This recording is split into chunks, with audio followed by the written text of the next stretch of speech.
सोचो आपकी कंपनी यान बनाती है और आपको जीएसटी रिफंड मिलना चाहिए था, लेकिन डिपार्टमेंट बोला नहीं मिलेगा बिकॉज तुम्हारा मेन इनपुट तो सेम रेट पे है। क्या ये सही है? और दूसरी तरफ प्रॉपर्टी डील में एक व्हाट्सएप इमेज के आधार पर इनकम टैक्स डिपार्टमेंट ने आपके ऊपर 2 करोड़ का एडिशन ठोक दिया बिना कोई प्रॉपर प्रूफ के। ये दोनों केस हर आरटीपी के लिए, हर एसएससी के लिए इंपॉर्टेंट है। कभी ना कभी हम अपने लाइफ में ये चीज कभी भी फेस कर सकते हैं। तो चलिए समझते हैं टैक्स डोस में। पहले बात करते हैं GST inverted duty structure refund के लिए। सोचो आप रॉ कॉटन यॉन खरीदते हो 5% जीएसटी रेट, उसका फाइनल प्रोडक्ट भी बिकता है 5% पे, लेकिन प्रोसेस में जो केमिकल्स, पैकिंग, कंज्यूमेबल्स लगते हैं उसका रेट है 12% से 18%। तो आपका इनपुट टैक्स क्रेडिट जमा होते रहता है, आप यूज नहीं कर पाते हो क्योंकि आउटपुट पे रेट कमती है। तो इशू यहाँ पे ये है, क्या सिर्फ मेन इनपुट सेम रेट पे होने की वजह से रिफंड रिजेक्ट हो सकता है, जब बल्कि बाकी इनपुट्स हायर रेट पे हैं।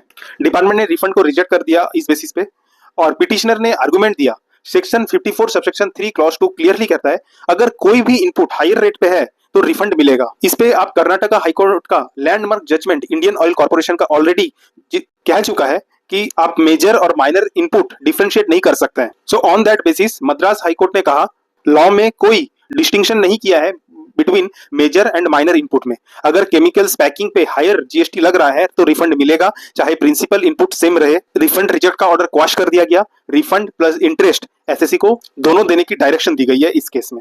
नेक्स्ट केस लॉ है इनकम टैक्स का सेक्शन 69 व्हाट्सएप इमेज और डिजिटल एविडेंस के बेसिस पे।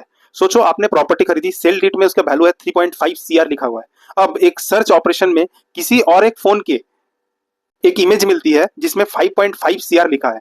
डिपार्टमेंट बोलता है बाकी 2 सीआर कैश में दिया होगा सिर्फ एक फोटो के बेस पर। फैक्ट क्या है, एसएससी ने प्रॉपर्टी खरीदी नरेश जी से 3.5 करोड़ में जो रजिस्टर्ड है। सर्च हुआ, प्रॉपर्टी डीलर के मोबाइल से एक इमेज मिली जिसमें 5.5 करोड़ का स्लिप दिखा रहा था। तो डिपार्टमेंट को लगा एक्स्ट्रा 2 करोड़ रुपया कैश में दिया होगा, सेक्शन 69 का एडिशन कर दिया गया। साथ ही में सेक्शन 69C का एडिशन किया गया नरेश जी पे। तो अब एओ ने क्या किया, व्हाट्सएप इमेज को एविडेंस माना, साथ ही में section 65B certificate evidence act के अंदर जो है उसे भी अटैच किया। बेसिकली ये जरूरी होता है जब आप कोई डिजिटल एविडेंस कोर्ट में प्रोवाइड करते हैं, कोर्ट में एविडेंस के तौर पे आप पेश करते हैं, तो आपको ये सर्टिफिकेट देना जरूरी होता है। और 2 करोड़ का एडिशन दोनों तरफ कर दिया गया, नरेश जी के थ्रू भी एंड एसएससी के पार्ट में भी। एसएससी का सबमिशन था 65B certificate are incomplete, means उसमें चेन ऑफ कस्टडी वो मिसिंग था इमेज में। और जो व्हाट्सएप इमेज मिला था उसमें सिर्फ सेलर के सिग्नेचर है, कोई क्रॉस एग्जामिनेशन का मौका तक नहीं मिला था एसएससी के पार्ट में। और डिपार्टमेंट का कहना था सर्टिफिकेट दिया गया था, स्टेटमेंट भी एडमिट करता है, और साथ में स्लिप के जो डिटेल्स हैं वो सेल डीड के साथ मैच भी करते हैं। यहाँ पे आईटीएटी दिल्ली का बहुत अच्छा रूलिंग आया। रूलिंग में कहा गया chain of custody and hash value match, ये सब मैच करना बहुत जरूरी है। ओनली 65B सर्टिफिकेट होना, ये कागज का सर्टिफिकेट होना ये जरूरी नहीं है, साथ में आपका chain of custody, hash value match, ये सब होना बहुत जरूरी है।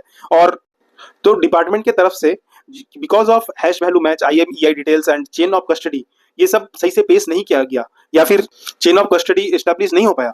इसी वजह से दोनों के फाइल में जो एडिशन हुआ था 2 करोड़ का, उसे डिलीट कर दिया गया। तो फ्रेंड्स इस इनकम टैक्स केस से हम क्या समझते हैं, अगर कभी आपके अगेंस्ट में कोई डिजिटल एविडेंस यूज हो रहा है, चेक करो कि प्रॉपर सेक्शन 65B सर्टिफिकेट है या नहीं, चेन ऑफ कस्टडी एस्टैब्लिश हुई या नहीं। सिर्फ एक फोटो दिखा के एडिशन नहीं आपके ऊपर हो सकता है। अब दोनों केस से समझ रहे होंगे, लॉ हमेशा मतलब लेटर ऑफ स्टैट्यूट फॉलो करता है, डिपार्टमेंट का एजम्पशन का कोई बेसिस नहीं होता है।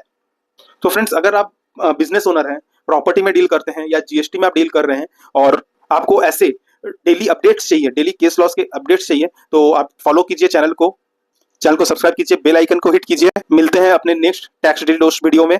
थैंक यू फ्रेंड्स, जय हिंद, जय भारत।